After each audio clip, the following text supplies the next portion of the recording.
जो पाकिस्तान से मोहब्बत करने वाला है उसके लिए जरूरी है कि हिंदुस्तान से नफरत करे। और अगर पाकिस्तान से ज्यादा मुसलमान हिंदुस्तान में रहते हो तो फिर क्या करें? फिर भी नफरत करें। और हिंदू अगर आपको प्रॉब्लम नहीं दे रहे तो फिर भी नफरत करें। तो आप फिर बांग्लादेश से नफरत क्यों नहीं करते? आप अफगानिस्तान हमारे हमसाये से नफरत क्यों नहीं करते? आप चाइना से नफरत क्यों नहीं करते?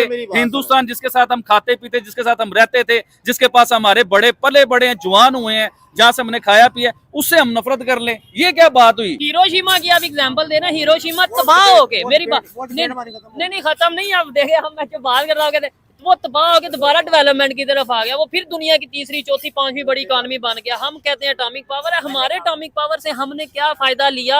पुरानी गाड़ियां नहीं चलती उधर। हाँ। उन्होंने एक लिमिट रखी हुई है कि इस मॉडल से इस मॉडल तक गाड़ी चलेगी, क्योंकि हमारे पास एटमी ताकत है। हाँ, अच्छा, वो कह रहे हैं मैं आपसे इस बात पे इत्तेफाक नहीं एग्री नहीं करता। हमारे पास क्या है? एटमी ताकत है। ठीक है, आपके पास एटमी ताकत है तो हम पाकिस्तान के पास मतलब हमारे पास तो क्या फायदा ले रहे हैं एटमी पावर का? हम बड़ी एडवांटेज हो रहा है। जब बताएं सर ना, जी, हमने इसराइल की जंग रुकवा दी, फलस्तीन पे जो मामला हो रहे हैं वो रुकवा दिए। आपको पता है हिरोशिमा में जो वाकया हुआ था। नमस्कार दोस्तों, मेरा नाम अनुज धीमान और आप देख रहे हैं नेशन ब्रो। पाकिस्तान के अंदर अगर कोई कहता है कि भैया हम भारत से नफरत करते हैं तो अगल बगल में जो लोग खड़े होते हैं वो ये कहते हैं कि बहुत अच्छा तुमने बोला है। लेकिन बगल में खड़ा व्यक्ति अगर ये बोल दे कि नहीं तुम गलत बोल रहे हो तो ये चौंकाने वाली बात होती है। ऐसा ही एक वीडियो हम आपको दिखाते हैं। वीडियो है रियल एंटरटेनमेंट टीवी का। अगर आप भी मेरी तरह रिएक्शन वीडियो बनाकर पैसे कमाना चाहते हैं तो आप मेरा यूट्यूब रिएक्शन का कोर्स खरीद सकते हैं, जिसका प्राइस 1000 रुपए है। स्क्रीन पे मेरा व्हाट्सएप नंबर आ रहा है। अगर आप कोर्स खरीदना चाहते हैं तो मुझसे कॉन्टेक्ट कर सकते हैं। आइए वीडियो देखते हैं। आज की ब्रेकिंग न्यूज के हिंदुस्तान दुनिया की चौथी बड़ी इकोनॉमी बन चुका हुआ है। ये आपने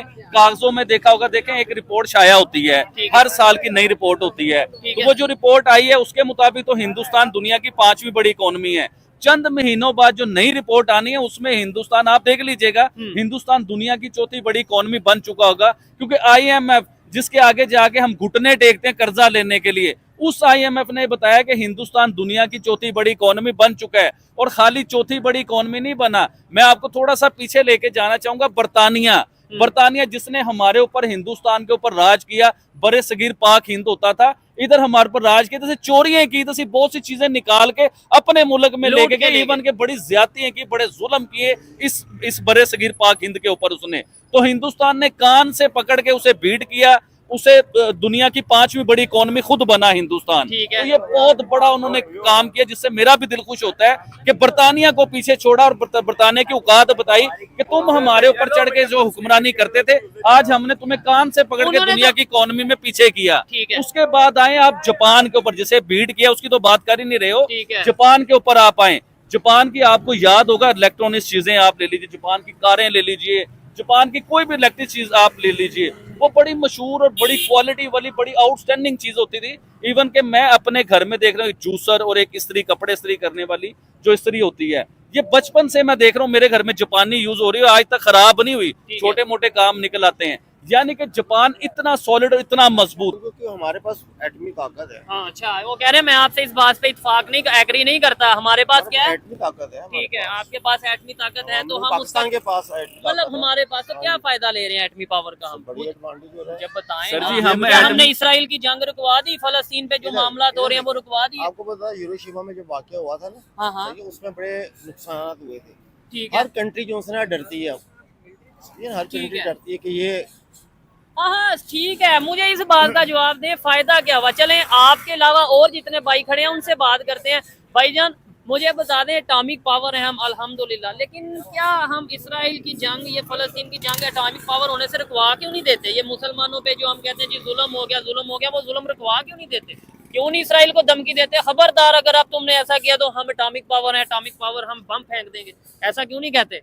क्या वजह समझते हैं? ये तो हुक्मरानों की वजह से ऐसा हो रहा है। उनकी वजह से। आप बताएं क्या समझते हैं? लेकिन जी जो हम रोक क्यों नहीं देते? हिरोशिमा में जो ओ हिरोशिमा में जो हुआ, उसमें जब ये इसका ब्लास्ट हुआ है ना, हाँ, तो इस तरह यानी कि उड़े हैं लोग, जिन्हें के एक बंदा बैठा हुआ तो बैठा ही रह गया। ठीक है, सारे पुर्जे उसके। ओ भाई वो बात सर ठीक है। हिरोशिमा की बात बताता हूँ। हिरोशिमा नागासाकी सुनिएगा, वो तो फिर आगे निकल गए, वो तो तबाह हो गए, फिर आगे निकल गए और हम एटॉमिक पावर। हिरोशिमा नागासाकी पे जब बम अमेरिका ने गिराया, वो पूरे के पूरे शहर तबाह हो गए। वो जब शहर तबाह हुए, लेकिन उन्होंने दुनिया की तेज तरीन ग्रोइंग करके दिखाया उन शहर को दोबारा, और उससे ज्यादा लेटेस्ट बना के दिखाया उन शहरों को। आपने कहा पाकिस्तान के पास एटमी पावर है, तो हमने क्या किया? तो मैं वही तो कहना चाह रहा हूँ कि पाकिस्तान ने एटमी पावर रख के भी दुनिया में के इस्लाम के ऊपर मुल्क बना था, दुनिया में इस्लाम का क्या बोलबाला किया पाकिस्तान ने? हाँ बताएं। देखिए मेरी बात सुनिए जी, हिरोशिमा की आप एग्जांपल देना, हिरोशिमा तबाह हो गए, मेरी बात नहीं खत्म नहीं, आप देखे हम मैं जो बात कर रहा हूँ, वो तबाह होकर दोबारा डेवलपमेंट की तरफ आ गया, वो फिर दुनिया की तीसरी चौथी पांचवी बड़ी इकॉनमी बन गया। हम कहते हैं एटॉमिक पावर है, हमारे एटॉमिक पावर से हमने क्या फायदा लिया? देखिए हमारे पाकिस्तान के अंदर जो है ना एजुकेशन जो है ना लिटरेसी, हाँ लिटरेसी रेट ठीक है, वो बहुत कम है।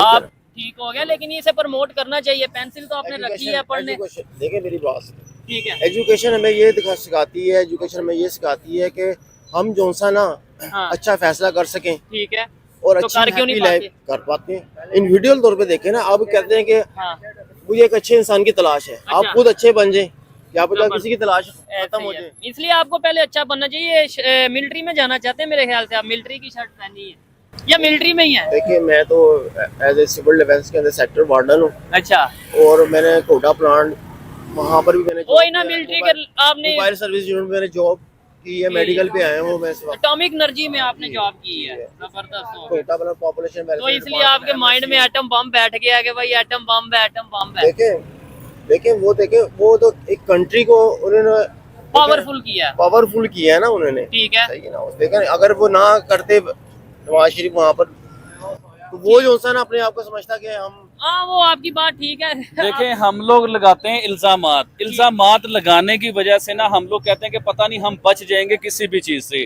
अभी आपको आइडिया होगा, मैं भी आज टीवी के ऊपर खबर सुन रहा क्लाइमेट चेंज के ऊपर, कि पाकिस्तान के बीच में जो है ना बहुत ज्यादा ये आपको हवा, ये आलूदगी जो है ना, स्मोक बहुत ज्यादा हो गई है, लोग बीमार हो रहे हैं। तो पाकिस्तान में इस साल थोड़ी हुआ है, ये तो पिछले कई सालों से हो रहा है। बहुत से बच्चे, मैं मुद्दे के ऊपर आता हूँ, बहुत से लोग बीमार हो रहे हैं, बच्चे बीमार हो रहे हैं, बूढ़े बीमार हो रहे हैं। देखें हमसे कवरेज नहीं हुई चोइस साहब, हमने इल्जाम अपने सर से उठा के हिंदुस्तान पे डाल दिया। अब पूरी डिटेल से बताऊंगा आपको। देखें हमसे कवरेज कैसे नहीं हुई। सबसे पहले हमें ईंटों के जो है ना, जिसमें ईंटें बनती, क्या कहते हैं उसे, बट्टे, वो बंद करने चाहिए थे, वो शहरों से दूर देहातों में लेके जाने चाहिए थे। उसके बाद आज भी आप देखें ये पाकिस्तान में 1999 की 1986 की गाड़ियां चल रही हैं, जो बड़ा बड़ा धुआं फेंक रही हैं, पोल्यूशन होता है उन चीजों से। तो उन चीजों से ये सारा गर्दो गुबार गंदगी हमारे पाकिस्तान में खत्म नहीं होती। अभी जमीन पे देखें गंदगी नजर आ रही है, लेकिन हमने उतार के सारा जो है ना, सारा अपने सर से उतार के, हमसे तो कवर नहीं हो रहा, वो हिंदुस्तान पे डाल दिया। आज पाकिस्तान की एक मिनिस्टर एक खबर चला रही थी मीडिया के ऊपर कि देखें जी ये सैटेलाइट से तस्वीरें आई हैं, और आप देखें हिंदुस्तान से सारा पोल्यूशन इधर आ रहा है। और भाई साहब पहले अपनी कवरेज करो, फिर हिंदुस्तान को देखना। बिल्कुल, ये खबर मरियम औरंगजेब जो कि पाकिस्तान में इस मतलब मिनिस्टर है पंजाब की, खास तौर पे अगर बात करें, उन्होंने ये स्टेटमेंट दिया। लेकिन मुझे यहाँ पे ये चीज भी कहनी चाहिए कि जब पानी छोड़ता है पाकिस्तान में, पानी आता है, वो भी हिंदुस्तान की साजिश, अब हवा आएगी वो भी हिंदुस्तान की साजिश। आइडिया है कि हिंदुस्तान की ये पॉलिसी है, उसने पोल्यूशन वाली चीजें अपने शहरों से बहुत दूर पहले ही कर दी हुई है। पुरानी गाड़ियां नहीं चलती उधर, उन्होंने एक लिमिट रखी हुई है कि इस मॉडल से इस मॉडल तक गाड़ी चलेगी, और जो पुरानी गाड़ी है वो दूर देहातों में चली जाएंगी। अभी चेक कर लेते हैं, जो लोग देख रहे हैं इंडिया से, कमेंट बॉक्स में बताइएगा। देखिए कोई भी गाड़ी देहातों के अंदर नहीं भेजी जाती है। देहात के अंदर, शहर के अंदर जो गाड़ियां होती हैं उनकी एज एक ही होती है। जो डीजल गाड़ियां होती हैं उनकी 15 साल एज होती है।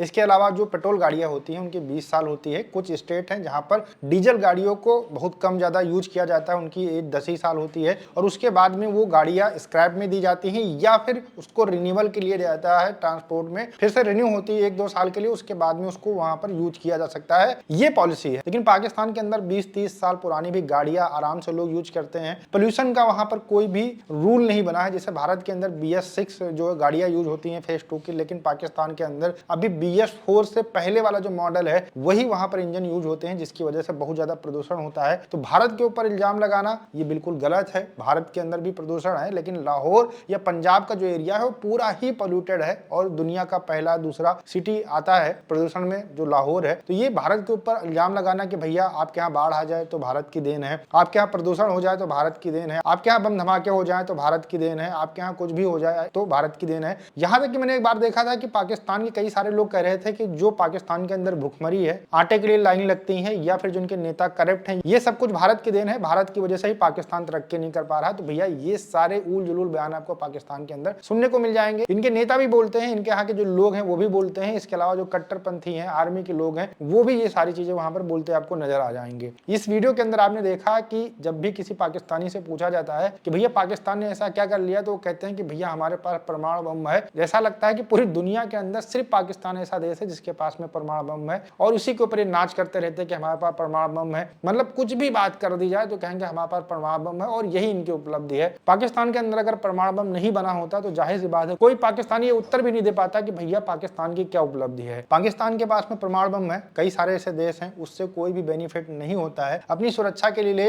हर एक देश बनाता है, इंतजाम करके रखता है, लेकिन आज के समय में परमाणु बम अगर आपने यूज कर लिया या किसी को देश के ऊपर छोड़ दिया आपने, तो जाहिर सी बात है वो देश बर्बाद होगा, साथ में आपका जो देश होगा वो भी बर्बाद होगा। तो इसलिए लड़ाइयां लड़ी जाती हैं, लेकिन परमाणु बम का यूज कहीं आपको देखने को नहीं मिलेगा। और पाकिस्तान के जाहिर लोग हैं जो इसके ऊपर हमेशा कहते रहते हैं कि पाकिस्तान के अंदर परमाणु बम है। ओवरऑल वीडियो आपने देखा, कैसा लगा मुझे कमेंट सेक्शन में जरूर बताइएगा। मिलते हैं नई वीडियो के साथ। नमस्कार, धन्यवाद, जय हिंद, जय भारत।